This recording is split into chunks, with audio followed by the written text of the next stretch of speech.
Welcome to the Fireside Gathering with the authors of I Didn't Become Selfish, I Became Harder to Manipulate, sharing more of their experiences and wisdoms learned, hosted by Sara Jane.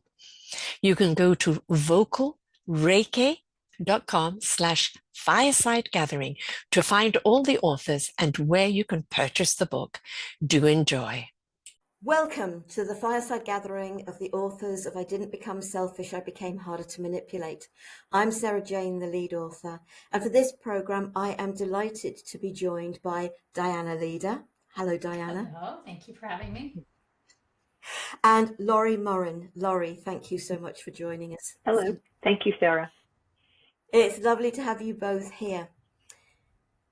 I am going to introduce each with their chapter, title, and number, and let's see what they've got to share with us. Dianna Leeder, Chapter 19, Manipulated, Selfish, Do They Really Matter? Dianna, share a little about yourself and why you chose to participate in the book. So I am a coach, I'm a energy healer, and I'm an author of 4 books, Find Your Voice, Save Your Life. And my thing is to support women and men, in some cases, to use their voice, simply to use their voice in whatever way that works for them. The whole concept of voice is a challenging one for many, many, many people. I usually say that at least, I would guess 99% of the human population struggles at some point in their life with voice. So it's a big one. And it certainly was for me growing up and as a young adult, absolutely. And so my work is really focused on my own experiences and the experiences that I've had with clients over the years. I've been doing this for a very, very long time, and I think the content is very helpful given that it's experiential. So I'm hoping that that this talk and all the other work that I've done, I'm hoping that it's going to be useful and really helpful for people that are listening. Bless you. Thank you. Laurie Morin, Chapter 24. You catch more flies with honey than with vinegar. I've got it covered up. How to escape the trap of a sweet-talking manipulator. Laurie, share a little about you and why you chose to participate.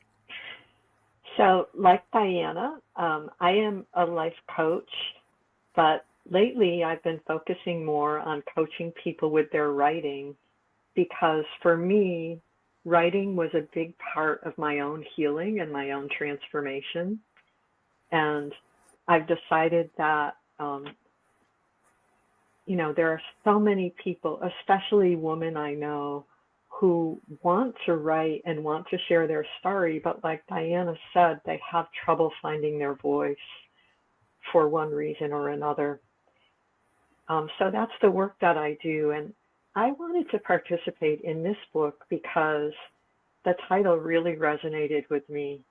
I grew up Catholic, and being selfish was like a mortal sin. You weren't supposed to be selfish.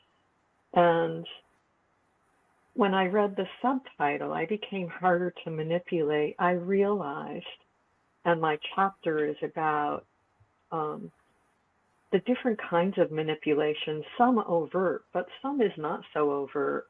And for women, a lot of times, and for my mother, manipulation was the only source of power that she thought she had. So she became the master control in our house and manipulated all of us in our relationships with one another because she didn't know how else to get what she wanted.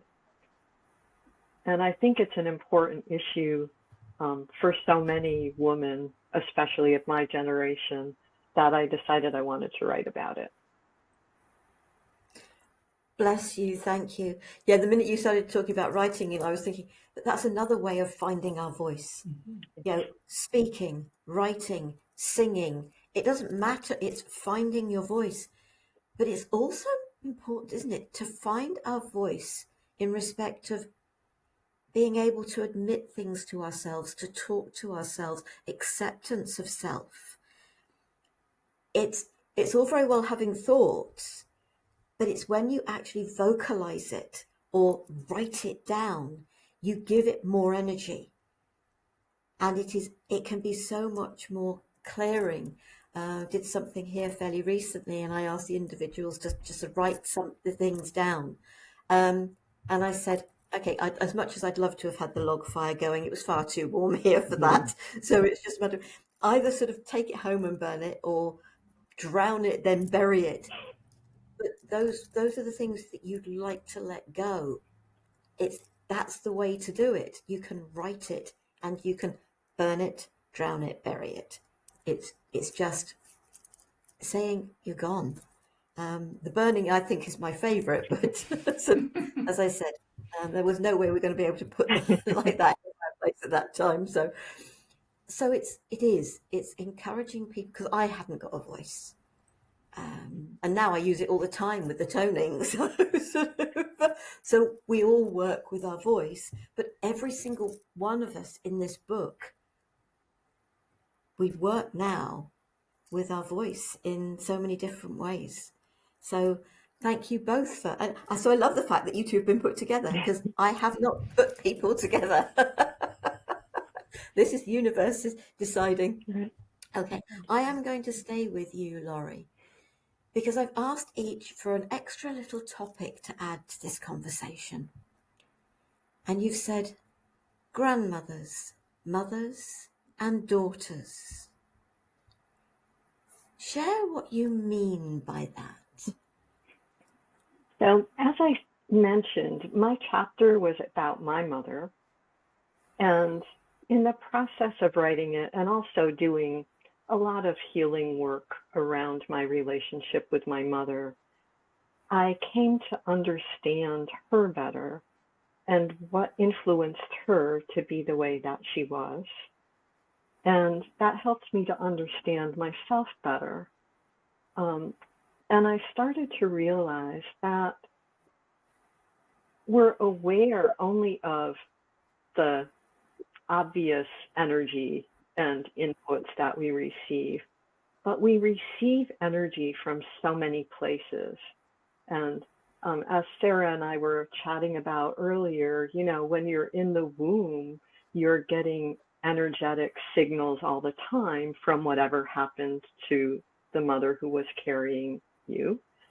And some believe that even before you were in the womb, you are getting energetic signals from the people in your ancestral line. And I think it's important to be able to separate out what energy is yours and what energy is coming from others, including from your mother and your grandmother, who tend to be, at an early age, the most important people in your life. So I thought it would be interesting to talk about how that shapes the stories we tell ourselves about ourselves. Oh, thank you, Laurie. So your thoughts on that, Dianna? So that's fascinating, and I'm really glad that you're talking about that, Laurie, because it really does, it fits in with what I need to share too. And but it's a fascinating topic on its own, the whole ancestry and what we bring from our ancestors is really important. And I love what you said about needing to understand our own energy and know what's ours and what isn't.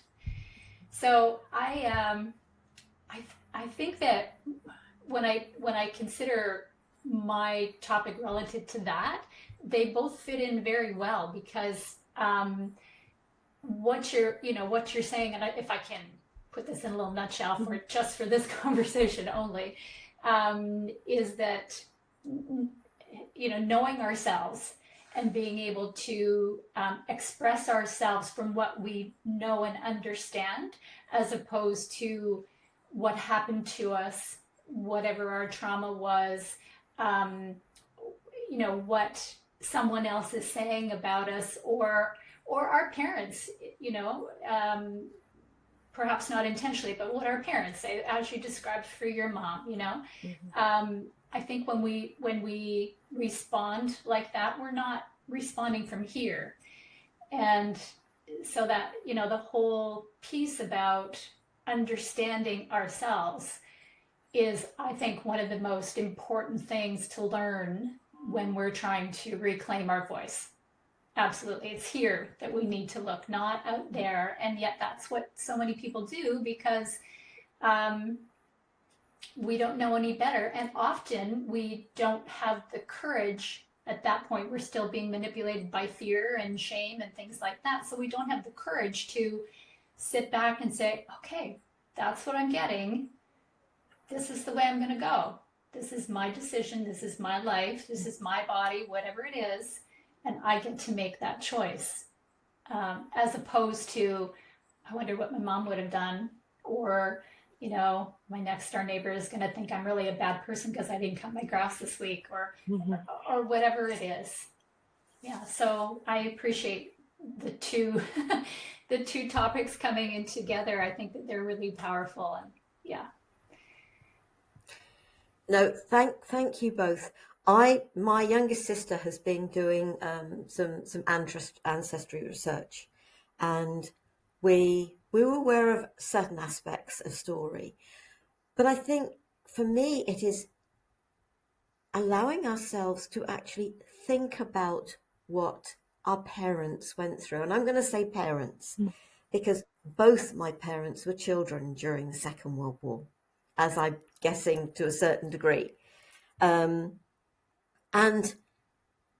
my mum's father, he was based out in Malta and Gibraltar throughout the Second World War because he worked for Cable and Wireless. So he didn't serve because he was there for communications. And because that was his job, that was what he had to do. So for the years of the Second World War, my grandfather wasn't around at all. I think she was 2 or 3 when he left. And so she was, quite a lot older, obviously, when he got back. My grandmother had to go through it all on her own. She was actually a qualified nurse. And she helped so many people, apparently, in the local area. So my mother went through a form of rejection. My father, his mother died when he was 5.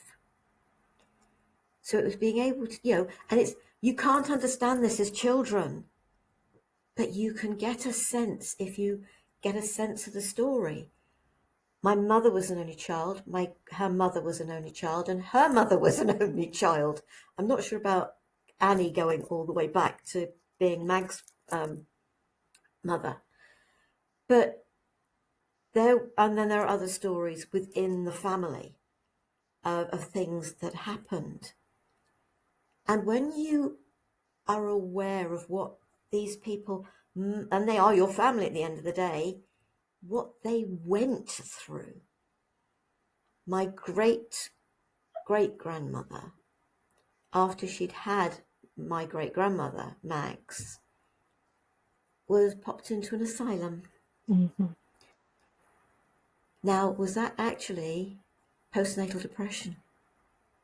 Or was it just the husband who decided he was already having an affair with somebody else? These things happened, and she probably didn't deserve to be in an asylum. But what I'm saying is, if you can't become aware of aspects of family history, then as an adult, that you can potentially start to get a sense of why people are the way they are. And that is what helps us to say, those energies stop with us.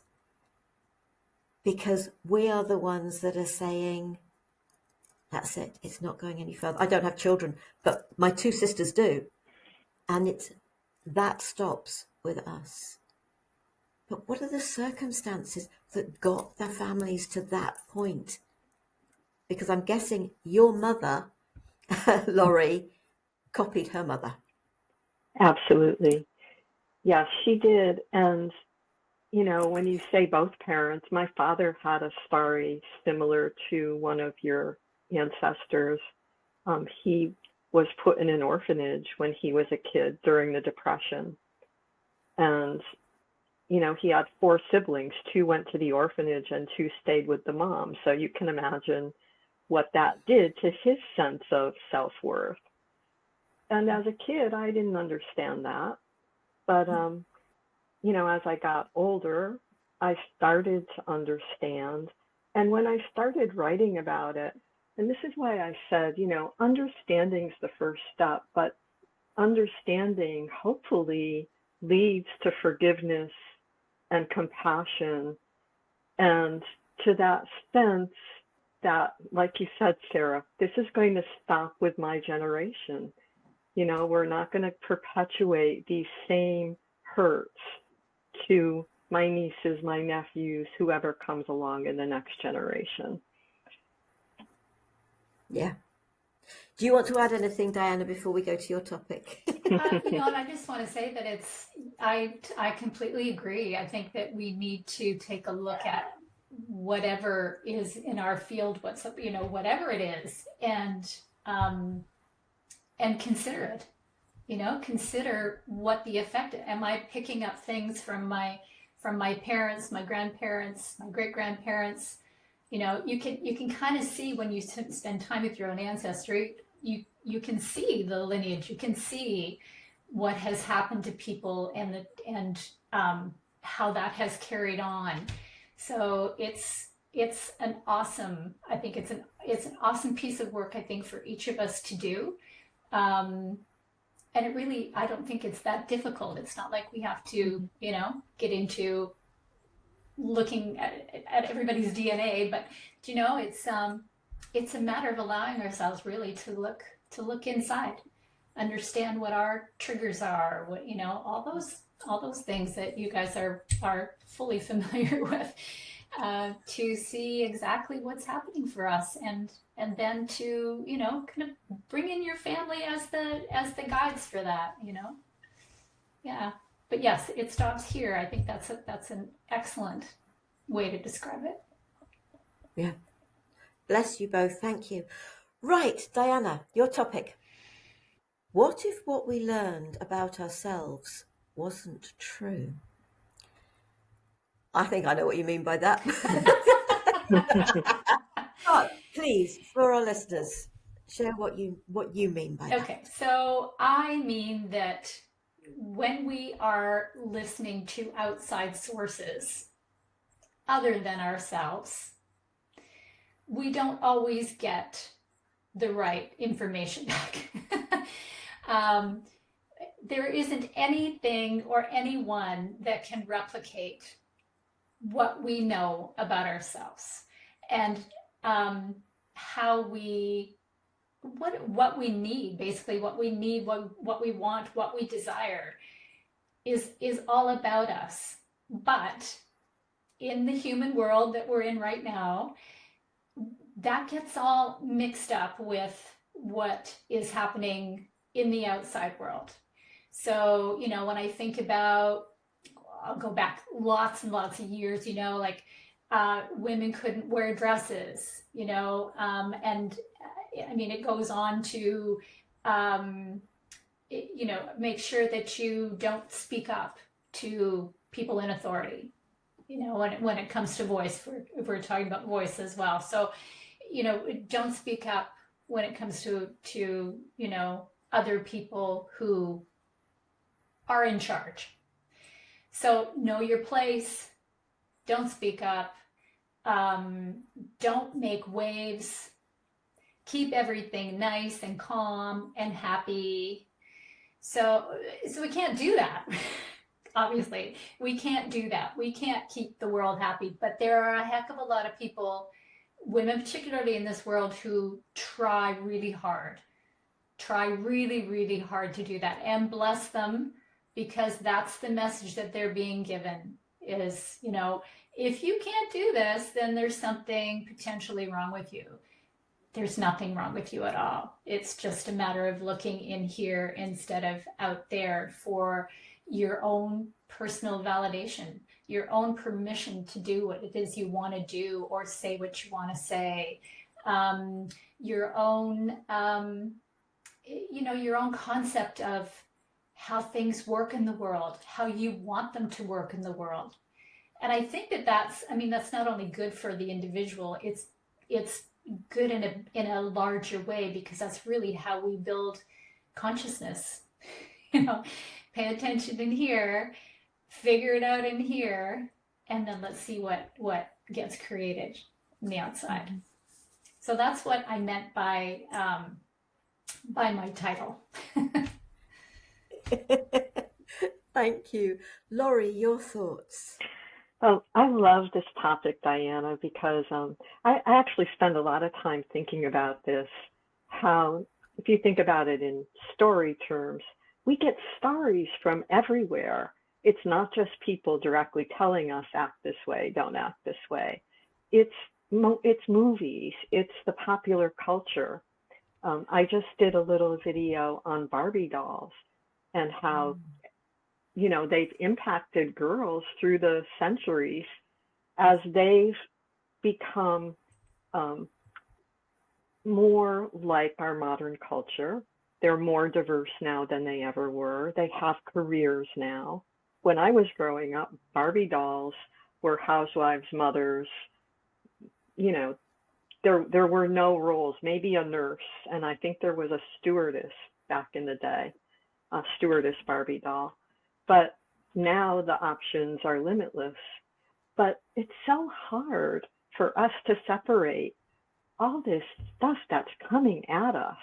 And is that really what we believe? Or is it a story somebody else is telling us about what's possible? Yeah. Thinking about children. Children should be seen and not heard. Mm-hmm. And I'm sure anybody listening to this will have heard that, because it will have gone down the generations. Yeah, absolutely. Our parents heard it as children, etc., right on the way back. Children should be seen and not heard. Yeah.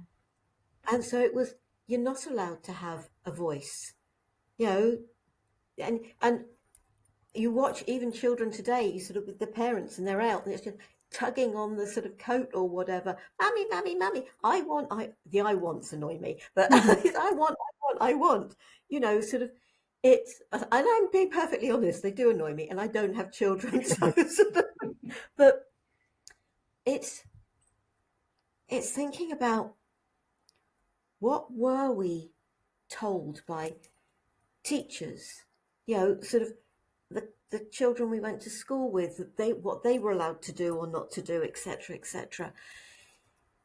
Parents, church. You said about being raised a Catholic, so was I. All of these things are telling you what to do, how to do it, how to be. But we're all unique. And we're all different. And it is becoming more and more prevalent today. And I know it's mentioned in others of our conversations, what they refer to as neurodiverse. So we don't all understand things in the same way, because we are all uniquely different. We can't be taught in the same way. Some people will take things absolutely literally. And one of my nieces and nephews, the condition had meant that if you said, I can't do that for a toffee, the reaction would be, oh, so I give you a piece of chocolate, you can do it, but you can't do it for a toffee. Taking it totally literally. So And nobody seems to be, people are becoming more and more aware, because is it neurodiverse, as they like to call it, or is it just that we're all wired slightly differently, some more differently than others? And we're here to be our own unique self. I was never any good at school, but when I went to work, I suddenly found myself excelling because I was in a job that I could do, I enjoyed. And it makes a difference. I wasn't a dunce. I just wasn't obviously taught the way I could learn. And so I think we aren't what we've learned about ourselves. It is about the unpicking of all those layers, isn't it? Especially when we've been people pleasers, we've been manipulated, coerced, bullied in some cases, when we've had all of those things. And we've talked about its boundaries. It's saying, this is who I am, and these are my boundaries. It really is. So, any final thoughts, Dianna?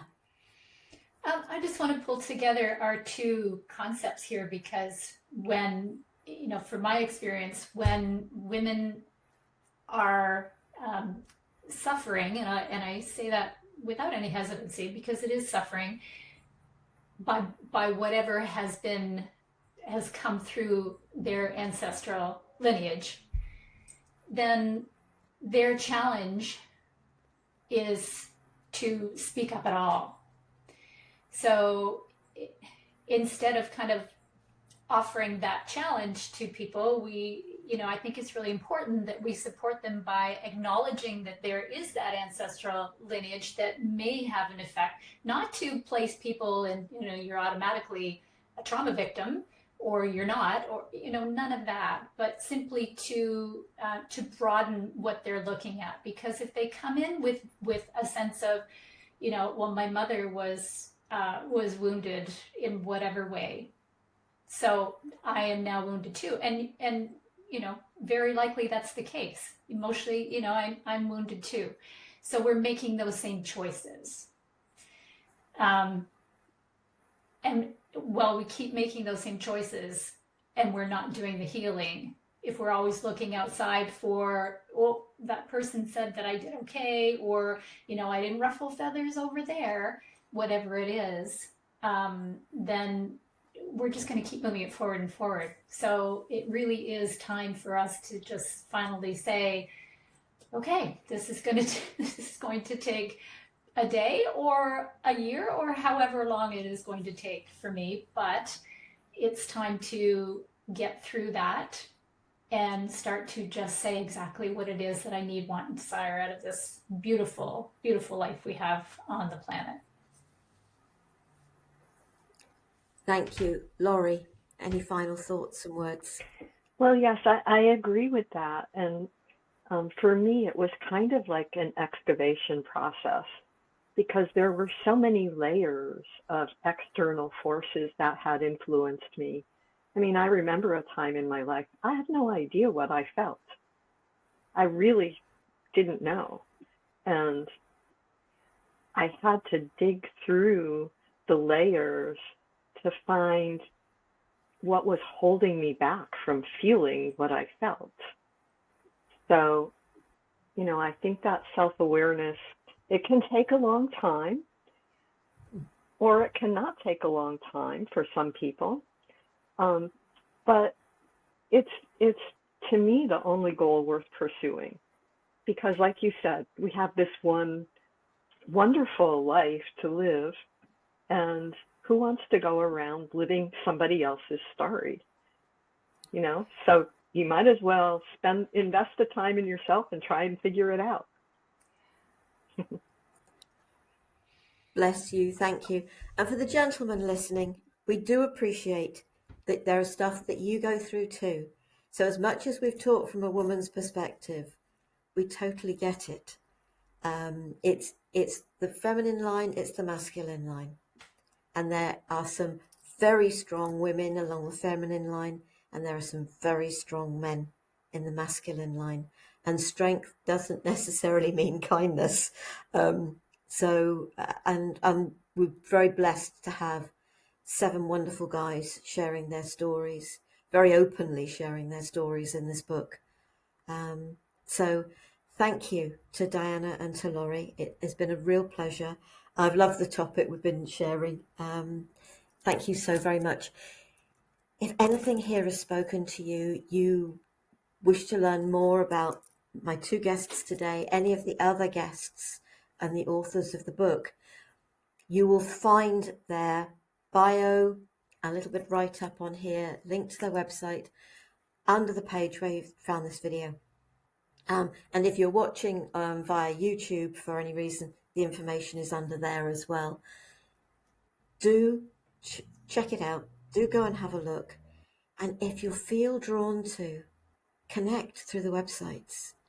We're sharing because we care. We're sharing because we are hoping that our story will support you through your story and to finding who you really are under what everybody else has told you about yourself. So thank you for listening. Take care, be safe, stay well. Namaste, sweet souls. Thank you. Thank you, Dianna. Thank you, Laurie.